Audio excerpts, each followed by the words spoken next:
Como é que uma civilização inteira organiza a sua própria realidade? Bom, na Idade Média, a resposta passava por duas ideias muito, mas muito poderosas: eternidade e hierarquia. E olha, isso não era só papo de filósofo, não. Eram as coordenadas básicas, sabe? Pensa num eixo X e num eixo Y que os pensadores usavam para dar sentido a absolutamente tudo, de Deus à alma humana, do céu à terra. A grande pergunta que a gente vai investigar aqui é exatamente essa. Como é que essas duas ideias, eternidade e hierarquia, viraram as ferramentas principais para construir, governar e até para questionar o mundo medieval? Para entender isso, nosso caminho vai ser o seguinte. Primeiro, a gente vai mapear a mente medieval. Depois, vamos mergulhar de cabeça no conceito de eternidade e na sua consequência mais famosa, o problema do livre-arbítrio. Daí, a gente faz a mesma coisa com a hierarquia, explorando essa escada cósmica, o uso dela no poder e até como ela acabou inspirando protestos. E no final, a gente junta tudo para ver como essas ideias funcionavam como se fossem a planta baixa da realidade. Então, vamos começar com a nossa metáfora principal. Pensa na eternidade como o eixo X, aquele que abraça todo o tempo, e a hierarquia como o eixo Y, classificando tudo na vertical. Juntas, elas criavam um mapa bem completo e organizado para cada coisinha que existia no universo. Agora, vamos para o primeiro eixo, a eternidade. Isso já nos joga direto num quebra-cabeça enorme para os filósofos medievais. Na hora de definir a natureza de Deus, eles deram de cara com uma pergunta essencial. A eternidade de Deus significava que ele existia em todos os momentos ou que ele existia completamente fora do tempo?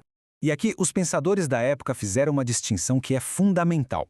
Existia o que eles chamavam de peternidade, a perpetuidade, que é mais ou menos o que a gente pensa hoje, algo que dura para sempre, existindo em todos os tempos. Mas tinha também a o-eternidade, a atemporalidade, que é uma ideia muito mais radical. Significa existir totalmente fora do tempo. O grande paradoxo era que, bem, Deus parecia ser as duas coisas. E essa ideia não surgiu assim do nada. Foi uma longa conversa que durou séculos. O Boécio deu a definição clássica. Mais de 500 anos depois, o Anselmo deu uma refinada, criando aquele paradoxo de estar com o tempo, mas não no tempo. E aí veio Tomás de Aquino e meio que sintetizou tudo, reforçando essa ideia de que a vida de Deus acontece toda de uma vez só. Essa frase do Boécio é a chave de tudo. Pensa bem no que posse simultânea quer dizer. Não é uma vida que vai acontecendo em sequência, tipo a nossa, com ontem, hoje, amanhã. Não. É uma vida inteira que acontece num único ato, que não muda, completo. Tudo de uma vez só. E claro, uma ideia desse tamanho tem uma consequência gigantesca. Se Deus sabe de absolutamente tudo, inclusive do futuro, isso leva a gente direto para um confronto. O confronto entre a onisciência divina e o nosso livre-arbítrio. Vamos deixar isso bem concreto. Se Deus, de algum jeito, já sabe que amanhã à noite uma pessoa vai estar na ópera, a escolha que essa pessoa faz de ir é mesmo uma escolha? Ou ela só está seguindo um roteiro que já foi escrito? Como é que seria possível ela decidir ficar em casa e, com isso, fazer o conhecimento de Deus estar errado? Os filósofos levaram isso a sério e criaram o que chamaram de argumento da necessidade acidental. A lógica é meio implacável, olha só. O conhecimento de Deus sobre o futuro já existe agora, certo? Então, tecnicamente, ele está no passado em relação ao evento. E o passado? Bom, o passado a gente não muda, ele é fixo. Isso quer dizer que o conhecimento de Deus também é fixo, necessário. E se o conhecimento sobre um evento é necessário, o próprio evento também tem que ser. O resultado? Parece que não sobra espaço nenhum para o livre-arbítrio. Mas aí é que vem a grande sacada de Boécio e, mais tarde, de Aquino. Eles ofereceram uma saída super elegante. A solução deles foi dizer que o problema todo está na nossa maneira de ver o tempo. Para Deus não existe antes ou depois. Ele não previu o que alguém ia fazer. No presente eterno dele, ele vê a pessoa fazendo aquilo, tudo ao mesmo tempo. É como a gente olhando para um evento acontecendo agora. O fato da gente ver não força ele a acontecer. O conhecimento de Deus, então, não força o futuro. Muito bem, agora vamos para a nossa segunda coordenada, a hierarquia. Se a eternidade organizava o tempo, a hierarquia organizava todos os seres vivos e não vivos. A melhor analogia que a gente pode fazer hoje é pensar no universo como um grande organograma divino. Uma visão que foi aperfeiçoada por um pensador conhecido como Pseudo-Dionísio. E a definição do Dionísio é simplesmente brilhante. Hierarquia não era só uma lista estática, uma classificação. Era um processo super dinâmico. Cada degrau da escada tinha uma função bem clara: purificar, iluminar e aperfeiçoar o degrau de baixo, num grande movimento de todo o cosmos de volta para Deus. E aqui estão, digamos, as plantas baixas. Dionísio descreveu duas hierarquias que corriam em paralelo. Uma lá no céu, com 9 ordens de anjos, e outra aqui na terra, a eclesiástica. O ponto crucial é que a ordem celestial era vista como o modelo perfeito de Deus. A estrutura da igreja na terra devia ser um espelho da organização perfeita do céu. E como dá para imaginar, uma ideia tão poderosa assim não ia ficar só na teologia, né?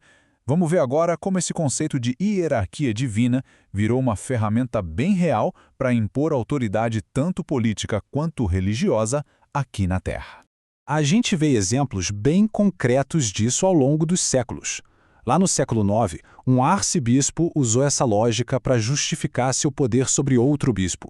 No século XIII, um filósofo modelou um reino inteiro com base nas ordens dos anjos. E o caso mais famoso, no comecinho do século XIV, o Papa Bonifácio VIII usou a lógica da hierarquia para declarar que ele tinha autoridade máxima sobre todos os seres humanos. Mas essa ideia não ficou sem contestação. Tomás de Aquino, o mesmo que tinha refinado a ideia da eternidade, fez uma crítica muito poderosa a isso. Ele argumentou que tentar imitar a hierarquia dos anjos aqui na Terra era um erro. Por quê? Primeiro, porque os anjos são diferentes entre si por natureza, enquanto todos os humanos são iguais por natureza. E segundo, porque a santidade de uma pessoa é invisível, enquanto a hierarquia da igreja se baseia em poder visível. Simplesmente não dá para copiar um modelo no outro. A crítica de Aquino abriu a porta para uma pergunta ainda mais radical, que a gente pode chamar de o problema de Lúcifer, levantada mais tarde por John Wycliffe. A lógica é a seguinte: se a função da hierarquia é purificar e iluminar, e se o próprio Lúcifer foi expulso do céu por ser corrupto, então um clero corrupto, que não purifica mais ninguém, também não deveria ser expulso da hierarquia aqui na Terra e perder todo o seu poder? A própria lógica da hierarquia estava sendo virada de cabeça para baixo para justificar a rebelião. E com isso, a gente chega na nossa conclusão. Vamos juntar esses dois conceitos de novo para entender o papel deles como as ferramentas que de fato construíram um mundo. Então, o ponto central é este: eternidade e hierarquia eram muito mais do que simples ideias filosóficas. Elas eram as plantas baixas ativas que as pessoas usavam para construir suas instituições, para justificar o poder, para debater sobre o livre-arbítrio e até mesmo para lutar contra a autoridade. Elas realmente deram forma à realidade. E tudo isso nos deixa com uma pergunta para refletir. A visão de mundo medieval foi construída sobre a eternidade e a hierarquia. Quais são as ideias fundamentais, talvez até invisíveis para nós, que funcionam como as coordenadas secretas que estruturam e dão forma ao nosso próprio mundo hoje em dia?